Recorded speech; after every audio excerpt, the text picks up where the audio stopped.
According to a recent report from Bloomberg News, the America First Policy Institute, which is actually set up just a short walk away from the White House itself, is working on creating what's being called a shadow government that will be ready to go if Donald Trump runs and wins in 2024.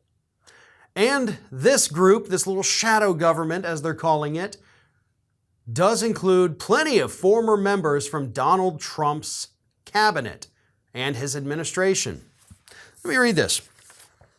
There's 9 former Trump cabinet officials, 17 former senior White House staffers, 35 former senior level administration officials, and 3 former governors, including Bobby Jindal from Louisiana. It also includes, of course, Kellyanne Conway, Chad Wolf, Larry Kudlow, former Interior Secretary David Bernhardt, former Acting Attorney General Matt Whitaker, former Director of National Intelligence John Ratcliffe, and Mark Lauder, a former special assistant to Trump. So these were all people, again, handpicked by Donald Trump, some of the worst people from his administration, and they have all banded together with this America First Policy Institute. And as soon as Donald Trump wins in 2024, because apparently they're confident that it's totally going to happen, they're going to get to work. And the reason they're doing this, according to the report, is they don't want to be caught off guard again.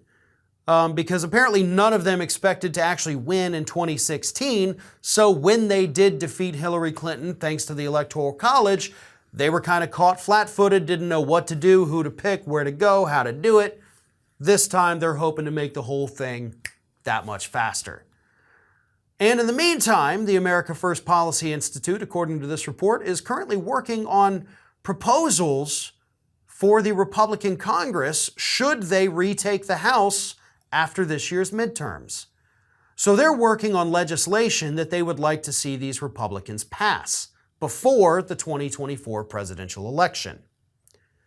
So by virtue of that fact, right, that they know about policy, they know clearly, I guess, how to write it, or at least write it well enough to hand it off to a member of Congress, what this tells me is that they're probably also working on proposals for Donald Trump to enact as soon as he gets sworn into office. And that's the danger. All of these individuals, from Conway to Wolf to Whitaker, these are bad actors, folks. These are people who, much like Donald Trump himself, likely want to get some revenge. And we can bet that if Donald Trump gets back in that White House, this is going to be a revenge administration, right? They have no interest in making America first, pushing the nation forward, none of that crap. All they want to do is get revenge on the people that either wronged them in the first administration or wronged them in the years since Biden won the 2020 election. And that's what they're going to do. That is what their proposals, that is what their policies are going to be aimed at, getting revenge on these people. That's the scary part of this story. Because that, unfortunately, is the one area where if Trump does become president again, that's the one area where he is going to have a lot of success. And I guarantee you, this little shadow government of former officials is already working on that agenda for him. This is Hattie. Hattie wants to know why you have not subscribed to our channel. You obviously like our videos, so do us a favor and subscribe.